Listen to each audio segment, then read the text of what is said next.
शरद पवारांच्या सूचक वक्तव्यानंतर सध्या दोन्ही राष्ट्रवादी एकत्र येणार का याबद्दल खूप चर्चा सुरू आहेत।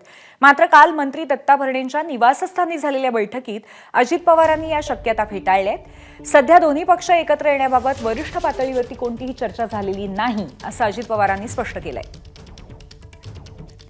आपले प्रतिनिधी निलेश बुधावले आपल्या सोबत आहेत। निलेश, प्रचंड जोरदार चर्चा गेले काही दिवस सातत्याने शरद पवार आणि अजित पवार यांच्या एकत्र येण्याबद्दल त्यांच्या भेटीगाठींवरती होतीये।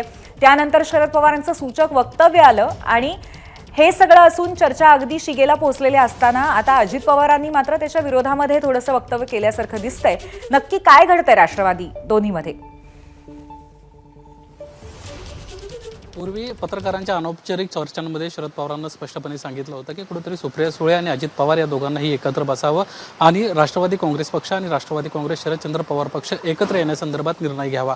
यानंतरच्या कालावधीमध्ये आपण पाहिलं तर सातत्यानं माध्यमांमध्ये दोन्ही राष्ट्रवादीच्या एकत्रीकरणाच्या चर्चा सुरू झाल्या। कारण राष्ट्रवादी काँग्रेस पक्षाचे अध्यक्ष अजित पवार असतील किंवा दोन्ही शरद पवार असतील हे दोघंही विविध कार्यक्रमांच्या निमित्तानं एकत्रित येताना आपल्याला पाहायला मिळत होते। किंबहुना त्यांच्या काही चर्चा सुरू आहेत अशा देखील माहिती समोर येताना पाहायला मिळत होती।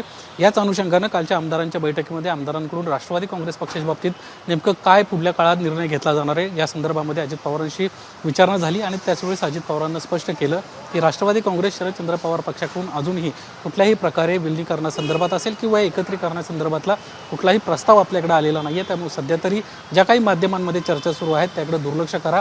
अद्याप राष्ट्रवादी काँग्रेस पक्ष आणि राष्ट्रवादी काँग्रेस शरदचंद्र पवार पक्ष एक होण्यासंदर्भात काहीही चर्चा नाहीये। या सध्या आपण थांबवते का? एबीपी माझा, उघडा डोळे बघा नीट।